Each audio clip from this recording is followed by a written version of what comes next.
Hello everyone, welcome back to my channel nursing life with কেকা।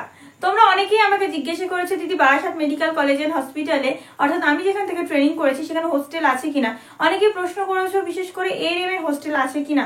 তো চলো আজকের ভিডিওতে এএনএম জিএনএম এর হোস্টেল আছে কিরকম কি কবে পাওয়া যায় ইত্যাদি সমস্ত বিষয় নিয়ে ছোট্ট একটি ভিডিও হতে চলেছে। তো ভিডিওটি স্কিপ না করে কন্টিনিউ করো। তো প্রথমে তোমাদের আমি বলি, তোমরা সকলেই জানো বা অনেকেই জানো বা নতুন যারা অনেকেই জানো না, আমি 2021-23 ব্যাচ এএনএম ব্যাচ, ঠিক আছে, যেটা বারাসাত নার্সিং ট্রেনিং স্কুল অর্থাৎ Barasat government medical college and hospital থেকে কিন্তু পাস আউট হয়েছি 2023-এ। ঠিক আছে, মানে আমার সেশন ছিল 2021-23। 2024-এ আমরা বেরিয়েছি এবং তারপরে কিন্তু এখন বর্তমানে health assistant female first ANM হিসাবে চাকরি করছি। তো তোমাদের অনেকেই প্রশ্ন আছে আমার কাছে, যেহেতু আমি বারাসাত থেকে করেছি, তো তোমাদের হোস্টেল আছে কি বা নেই। তো তোমাদের বলে রাখি, জিএনএম এবং এএনএম দুটোই কিন্তু আমাদের বারাসাত নার্সিং ট্রেনিং স্কুলে হয়ে থাকে।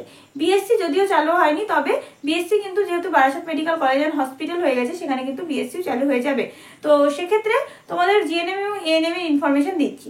জিএনএম এর ক্ষেত্রে কিন্তু একটা রেসিডেন্সিয়াল কোর্স, এটা কিন্তু তোমাদের পাওয়া যায়, হোস্টেল কিন্তু রয়েছে আমাদের কলেজে, আমাদের স্কুলে কিন্তু হোস্টেল রয়েছে জিএনএম এর জন্য। যেহেতু এটা রেসিডেন্সিয়াল কোর্স, তোমরা 3 বছরই কিন্তু এখানে পেয়ে যাবে। তবে কি দিদিদের যদি একটু সেশন পিছনে হয়, তার থেকে তোমাদের সেশন যদি একটু আগে হয়, ঠিক আছে, তাহলে তাদের বেরোতে তো কিছুটা টাইম লাগে, 2-3 মাস মতো। সেই ফার্স্ট ইয়ার 2-3 মাস মতো হয়তো বা তোমাদের বাইরে থাকতে হতে হয়। এএনএমটা যেহেতু রেসিডেন্সিয়াল কোর্স, এখানে কিন্তু 3 বছরের জন্যই আছে। তবে যদি তোমাদের দিদিদের মানে থার্ড ইয়ার দিদিরা বেরিয়ে গেলে তোমরা ফার্স্ট ইয়ার ঢোকো, এরকমই তো একটা কন্টিনিউয়াস প্রসেস চলে হোস্টেলের ক্ষেত্রে বা সমস্ত কিছুর ক্ষেত্রে। তো থার্ড ইয়ার দিদিদের যদি সেশনটা একটু পরে হয় এবং তার তুলনায় যদি সেশনটা তোমাদের আগে হয়, সেক্ষেত্রে শুধুমাত্র 2-3 মাস মতো তোমাদের বাইরে থাকতে হয় ফার্স্ট ইয়ারে।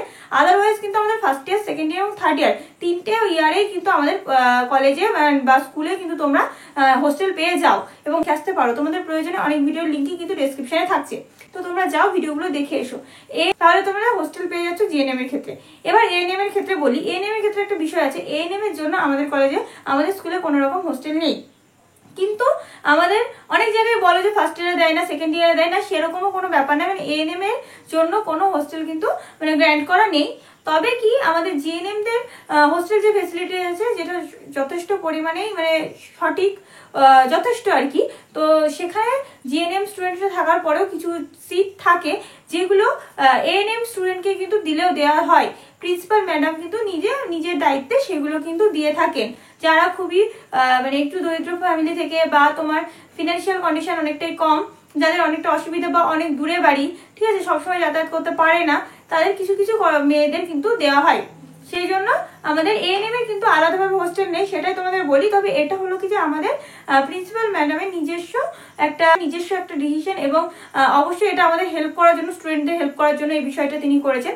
তো আমাদের ব্যাচে কিন্তু 22 জন স্টুডেন্ট, আমাদের ব্যাচে কিন্তু 170টা স্টুডেন্ট কিন্তু ছিল বারাসাত নার্সিং ট্রেনিং স্কুলে এএনএম।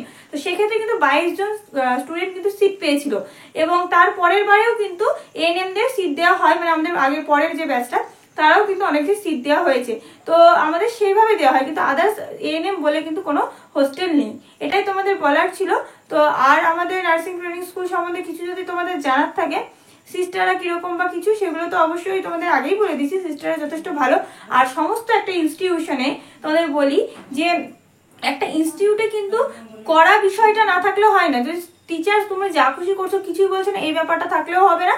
আবার যদি তুমি মানে খুবই করা হয়, সেটা হয় না। সেই জন্য আমাদের টিচার্সরা মোটামুটি আমাদের যারা গাইড করেছেন, ওনারা কিন্তু প্রয়োজনে কঠোরতাও দেখিয়েছেন, আবার যথেষ্ট ভালোবেসে কাছেও টেনে নিয়েছেন। সেজন্য আমাদের কিন্তু ট্রেনিং পিরিয়ডে টিচার্স রিলেটেড কোনো রকম প্রবলেম হয়নি। এবং র্যাগিং সম্বন্ধে তোমরা অনেকে জিজ্ঞেস করে থাকো, তো র্যাগিং যেটাকে বলে, সেরকম কিন্তু র্যাগিং এর নামে অনেক দুর্ব্যবহার বা বাবা মা তোলা অনেক রকম এইসবগুলো হয়নি কখনো, ঠিক আছে। তার জন্য তোমাদের এটা বলতে পারি যে আমরা খুবই যে কষ্ট পেয়েছি, র্যাগিং হতে হয়েছে আমাদের নিজেদের, এরকম ব্যাপারটা আমাদের সঙ্গে হয়নি। তো এটাই ছিল বলার। আর কি ইনফরমেশন চাও বারাসাত নার্সিং ট্রেনিং স্কুলের সম্বন্ধে, বা তোমাদের তো বলেইছি যে অন্যান্য কলেজের কি কোথাও হোস্টেল আছে না আছে, এগুলো তো তোমরা জানতে চেয়েছো। আমি জানি এগুলো ভিডিওগুলো তোমাদের অনেক প্রয়োজনীয়, তো কলেজ লিস্ট বেরোলে এগুলো ভিডিও দিয়ে দেবো, অবশ্যই বলেছি। তো আর আদার্স কিছু জানার থাকলে কমেন্টে কিন্তু জানিও, তোমাদের অবশ্যই কমেন্টের মাধ্যমে ভিডিওর মাধ্যমে উত্তর দিয়ে দেওয়ার চেষ্টা করবো। তো তোমরা সকলেই জানো এই চ্যানেলে জিএনএম এএনএম রিলেটেড সমস্ত ইনফরমেশন দেওয়া হয়ে থাকে। ওয়েবসাইটের নোটিফিকেশন, ওয়েবসাইটের ইনফরমেশন, তার সঙ্গে সঙ্গে বাইরের তোমাদের মনের যে কোয়ারি সেইগুলোর কিন্তু ডাউটগুলোর কিন্তু ক্লিয়ার করা হয় এই চ্যানেলে। তো তোমাদের জিএনএম রিলেটেড যার কোনো কোয়ারিজ আছে বা ইন্টারেস্টেড রয়েছে আমার চ্যানেলের সঙ্গে যুক্ত হয়ে যাও। তো ভালো লাগলে ভিডিওটাতে লাইক করে দিও এবং কমেন্টে জানিয়ে দিও কেমন লাগলো বা তোমাদের কিরকম কি প্রশ্ন আছে, এবং বন্ধুদের সঙ্গে শেয়ার করে দিতে ভুলো না। তোমাদের যদি ভালো লাগে তাদেরও জানার সুযোগ করে দাও, তারাও আমাদের চ্যানেলের সঙ্গে কানেক্টেড হওয়ার চান্স পাক। তো শেয়ার করে দিও।